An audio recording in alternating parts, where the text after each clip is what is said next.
Test 4.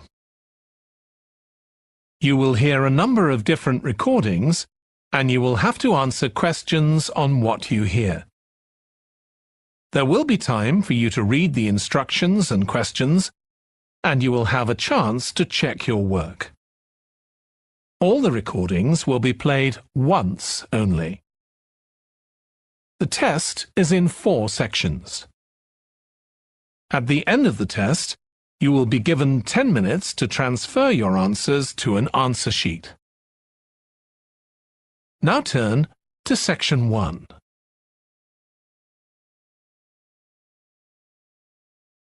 Section 1. You will hear a phone conversation between Alex, an employee at a company called JPNW, and Martha, who wants to work as a trainee at the company. First, you have some time to look at questions 1 to 7.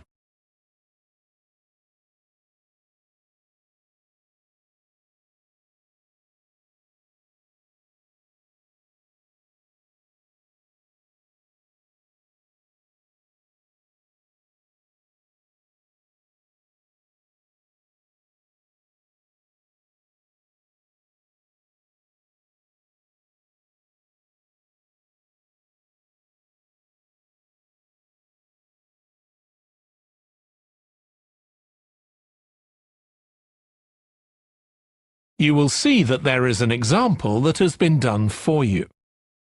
On this occasion only, the conversation relating to this will be played first. Hi, Alex. It's Martha Clines here. James White gave me your number. I hope you don't mind me calling you. Of course not. How are you, Martha? Good, thanks. I'm ringing because I need a bit of advice. Oh yeah, what about? The training you did at JPNW a few years ago, I'm applying for the same thing. Oh right, yes, I did mine in 2014. Best thing I ever did, I'm still working there. Alex did his training in 2014. So 2014 has been written in the space. Now we shall begin. You should answer the questions as you listen, because you will not hear the recording a second time. Listen carefully and answer questions 1 to 7. Hi, Alex. It's Martha Clines here. James White gave me your number. I hope you don't mind me calling you. Of course not. How are you, Martha? Good, thanks. I'm ringing because I need a bit of advice. Oh yeah, what about? The training you did at JPNW a few years ago, I'm applying for the same thing. Oh right, yes, I did mine in 2014. Best thing I ever did, I'm still working there. Really? What are you doing? Well, now I work in the customer services department, but I did my initial training in finance. I stayed there for the first 2 years and then moved to where I am now. That's the same department I'm applying for. Did you enjoy it? I was pretty nervous to begin with. I didn't do well in my exams at school, and I was really worried because I failed maths. But it didn't actually matter because I did lots of courses on the job. Did you get a diploma at the end of your trainee period? I'm hoping to do the one in business skills. Yes, that sounds good. I took the one on IT skills, but I wish I'd done that one instead. OK, that's good to know. What about the other trainees? How did you get on with them? There were about 20 of us who started at the same time, and we were all around the same age. I was 18, and there was only one person younger than me who was 17. The rest were between 18 and 20. I made some good friends. I've heard lots of good things about the training at JPNW. It seems like there are a lot of opportunities there. Yeah, definitely. Because of its size, you can work in loads of different areas within the organisation. What about pay? I know you get a lower minimum wage than regular employees. That's right, which isn't great, but you get the same number of days holiday as everyone else, and the pay goes up massively if they offer you a job at the end of the training period. Yeah, but I'm not doing it for the money. It's the experience I think will be really useful. Everyone says by the end of the year you gain so much confidence. You're right, that's the most useful part about it. There's a lot of variety too. You're given lots of different things to do. I enjoyed it all. I didn't even mind the studying. Do you have to spend any time in college? Yes, 1 day each month. So you get lots of support from both your tutor and your manager. That's good. And the company is easy to get to, isn't it? Yes, it's very close to the train station, so the location's a real advantage. Before you hear the rest of the phone conversation, you have some time to look at questions 8 to 10.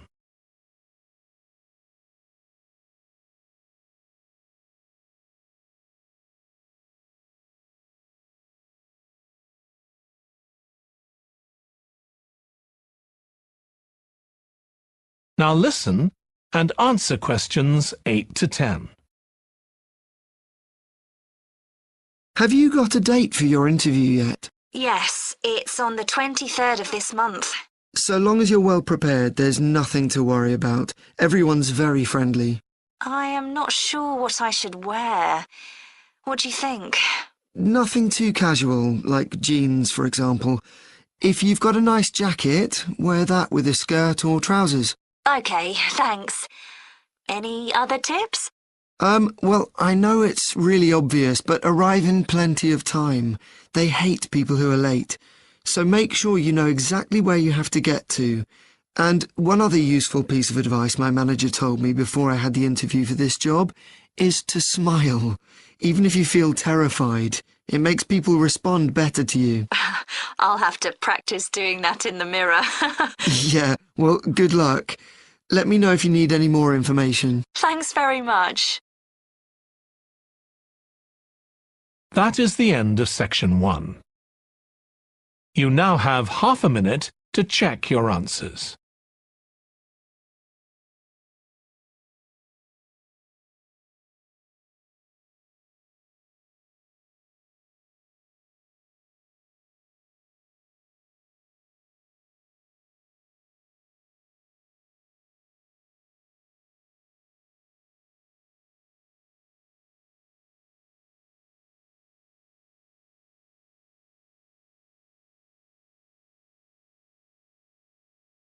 Now turn to section 2.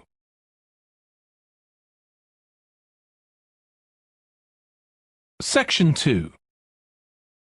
You will hear a woman called Annie, who works at the Snow Centre in New Zealand, welcoming a group of visitors to the centre.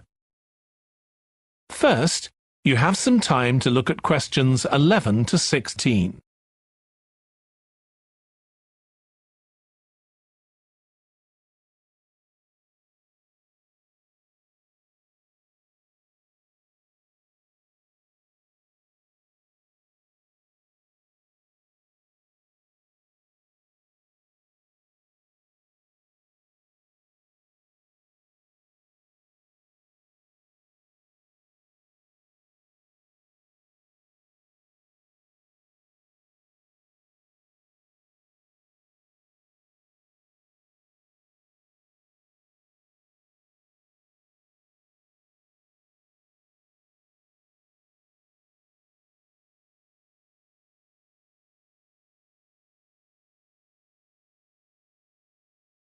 Now listen carefully and answer questions 11 to 16. Hi everyone, welcome to the Snow Centre. My name's Annie. I hope you enjoyed the bus trip from the airport. We've certainly got plenty of snow today. Well, you've come to New Zealand's premier snow and ski centre, and we've a whole load of activities for you during your week here. Most visitors come here for the cross-country skiing, where you're on fairly flat ground for most of the time, rather than going down steep mountainsides. There are marked trails, but you can also leave these and go off on your own, and that's an experience not to be missed. You can go at your own speed. It's great aerobic exercise if you really push yourself. Or, if you prefer, you can just glide gently along and enjoy the beautiful scenery. This afternoon, you'll be going on a dog sled trip. You may have seen our dogs on TV recently racing in the Winter Sled Festival. If you want, you can have your own team for the afternoon and learn how to drive them, following behind our leader on the trail. Or if you'd prefer, you can just sit back in the sled and enjoy the ride as a passenger. At the weekend, we have the team relay event, and you're all welcome to join in. We have a local school coming along, and a lot of the teachers are taking part too. Participation rather than winning is the main focus, and there's a medal for everyone who takes part. Participants are in teams of 2 to 4, and each team must complete 4 laps of the course. For your final expedition, you'll head off to Mount Frenna wearing a pair of special snowshoes which allow you to walk on top of the snow. This is an area where miners once searched for gold, though there are very few traces of their work left now. When the snow melts in summer, the mountain slopes are carpeted in flowers and plants. It's a long ascent, though not too steep, and walkers generally take a couple of days to get to the summit and return. You'll spend the night in our hut halfway up the mountain. That's included in your package for the stay. It's got cooking facilities, firewood and water for drinking. For washing, we recommend you use melted snow, though, to conserve supplies. We can take your luggage up on our snowmobile for you for just $10 a person. The hut has cooking facilities, so you can make a hot meal in the evening and morning, but you need to take your own food. The weather on Mount Frenna can be very stormy. In that case, stay in the hut. Generally, the storms don't last long. Don't stress about getting back here to the centre in time to catch the airport bus. They'll probably not be running anyway. We do have an emergency locator beacon in the hut, but only use that if it's a real emergency, like if someone's ill or injured. Before you hear the rest of the talk, you have some time to look at questions 17 to 20.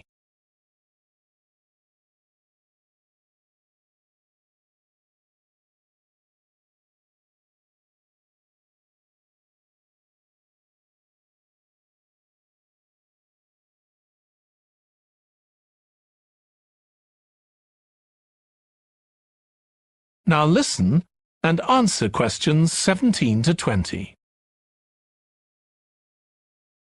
Now, let me tell you something about the different ski trails you can follow during your stay here. Highland Trail's directly accessible from where we are now. This trail's been designed to give first-timers an experience they'll enjoy regardless of their age or skill, but it's also ideal for experts to practice their technique. Then there's Pine Trail. If you're nervous about skiing, leave this one to the experts. You follow a steep valley looking right down on the river below. Scary! But if you've fully mastered the techniques needed for hills, it's great fun. Stony Trail's a good choice once you've got a general idea of the basics.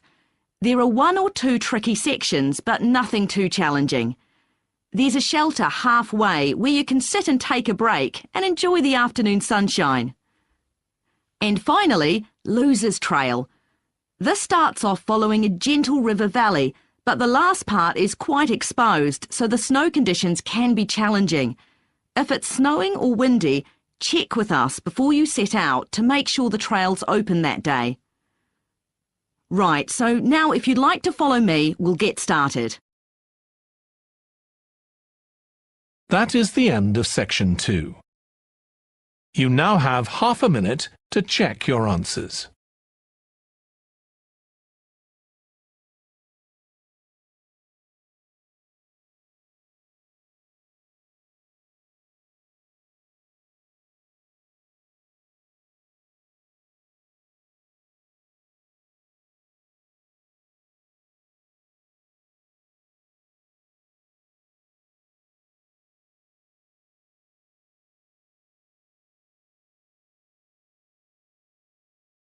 Now turn to section 3.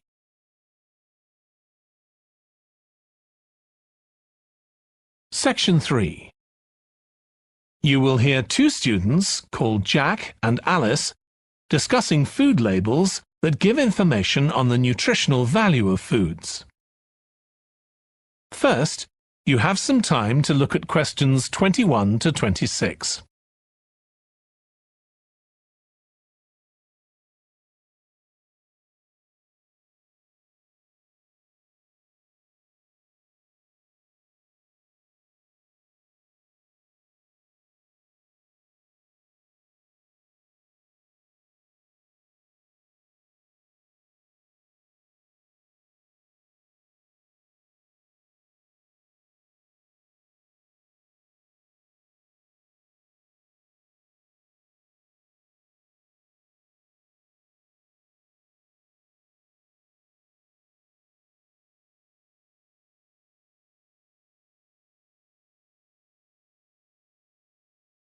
Now listen carefully and answer questions 21 to 26.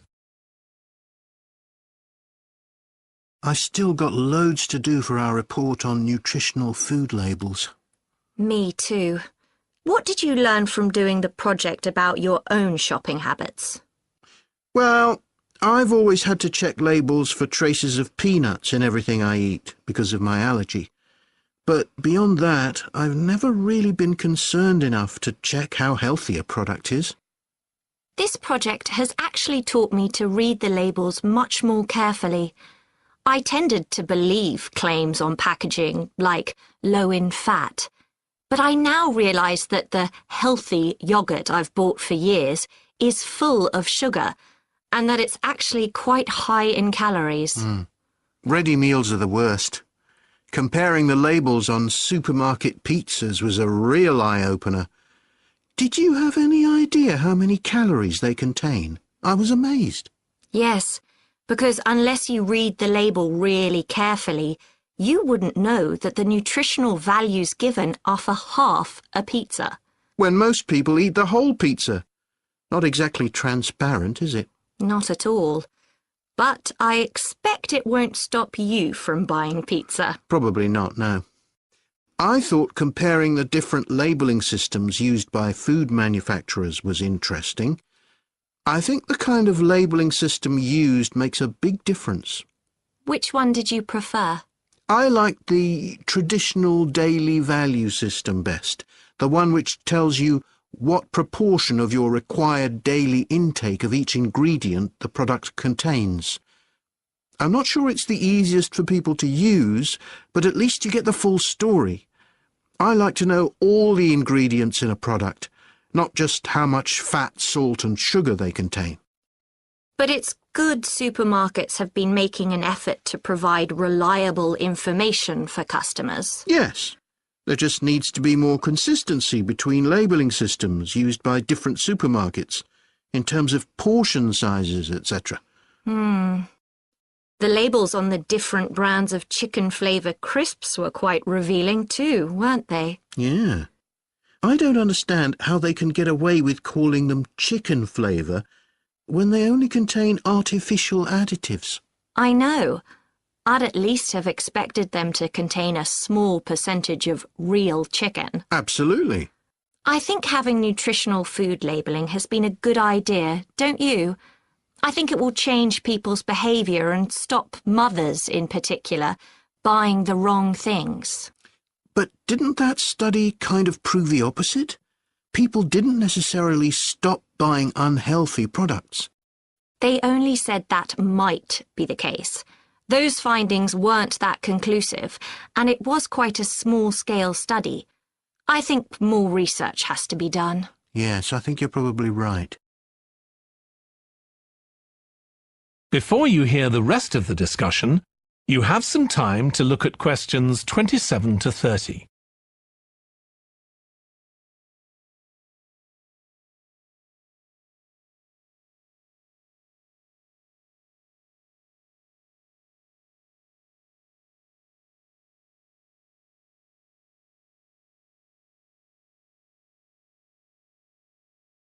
Now listen and answer questions 27 to 30.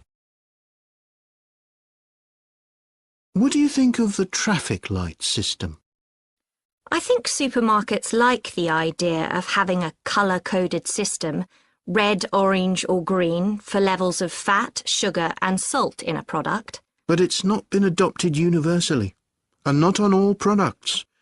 Why do you suppose that is? Pressure from the food manufacturers. Hardly surprising that some of them are opposed to flagging up how unhealthy their products are. I'd have thought it would have been compulsory. It seems ridiculous it isn't. I know. And what I couldn't get over is the fact that it was brought in without enough consultation. A lot of experts had deep reservations about it. That is a bit weird. I suppose there's an argument for doing the research now when consumers are familiar with this system. Yeah, maybe. The participants in the survey were quite positive about the traffic light system. But I don't think they targeted the right people. They should have focused on people with low literacy levels, because these labels are designed to be accessible to them. Yeah. But it's good to get feedback from all socio-economic groups, and there wasn't much variation in their responses. No. But if they hadn't interviewed participants face-to-face, they could have used a much bigger sample size. I wonder why they chose that method. Dunno. How were they selected? Did they volunteer, or were they approached? I think they volunteered. The thing that wasn't stated was how often they bought packaged food. All we know is how frequently they used the supermarket.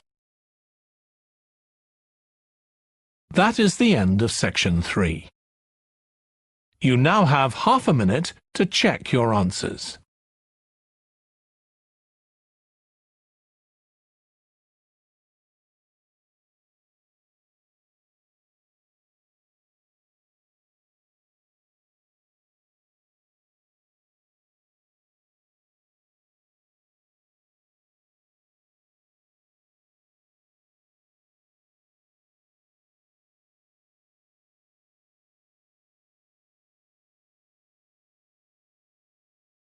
Now turn to section 4.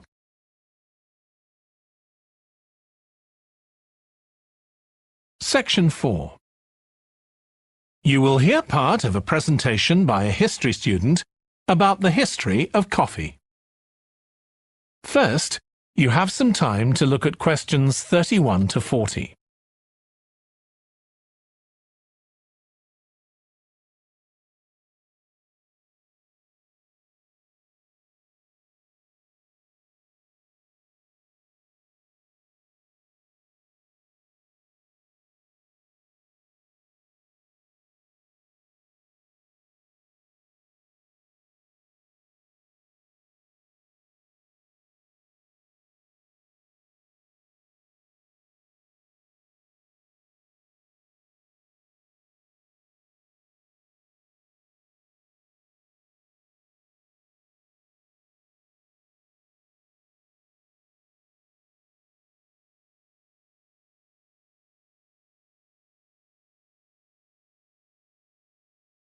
Now listen carefully and answer questions 31 to 40.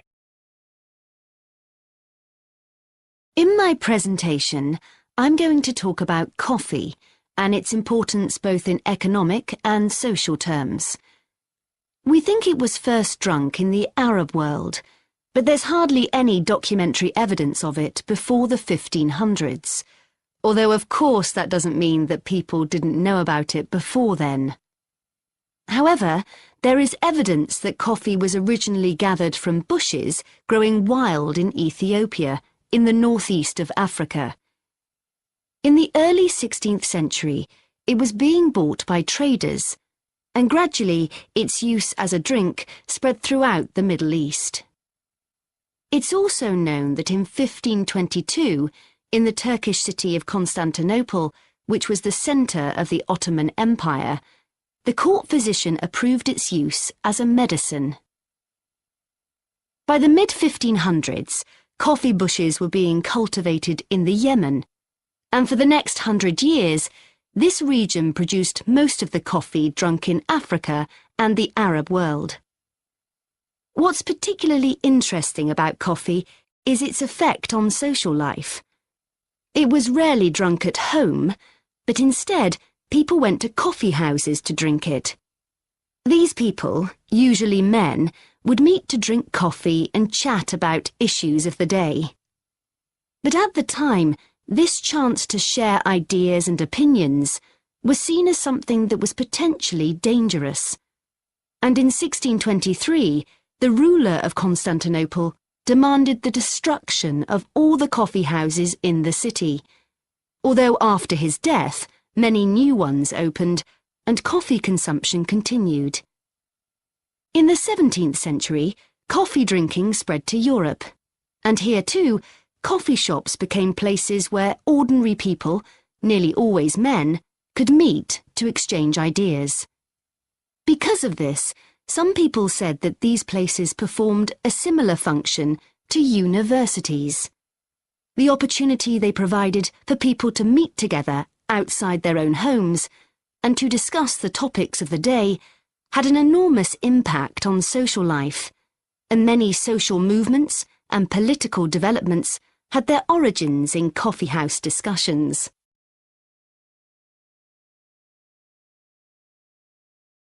In the late 1600s, the Yemeni monopoly on coffee production broke down, and coffee production started to spread around the world, helped by European colonization.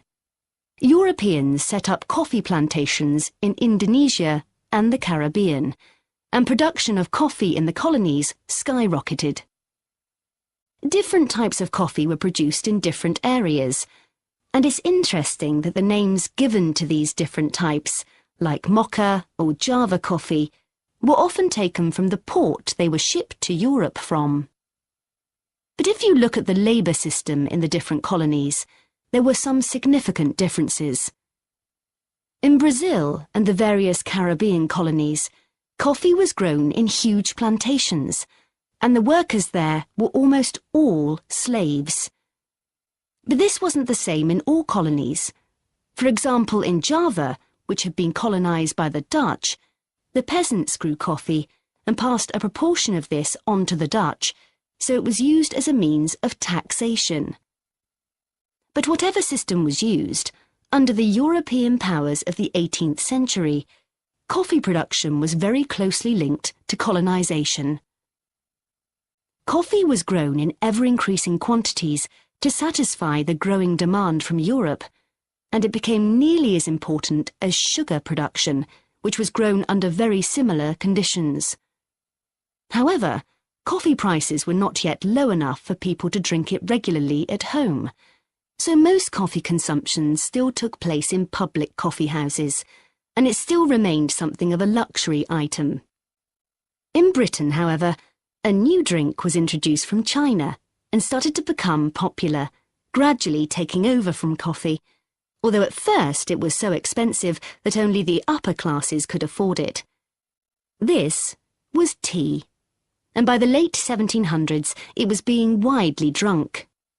However, when the USA gained independence from Britain in 1776, they identified this drink with Britain, and coffee remained the preferred drink in the USA, as it still is today. So, by the early 19th century, coffee was already being widely produced and consumed. But during this century, production boomed, and coffee prices started to fall. This was partly because new types of transportation had been developed, which were cheaper and more efficient. So now, working people could afford to buy coffee. It wasn't just a drink for the middle classes. And this was at a time when large parts of Europe were starting to work in industries. And sometimes this meant their work didn't stop when it got dark. They might have to continue throughout the night. So the use of coffee as a stimulant became important. It wasn't just a drink people drank in the morning for breakfast. There were also changes in cultivation. That is the end of section 4. You now have half a minute to check your answers.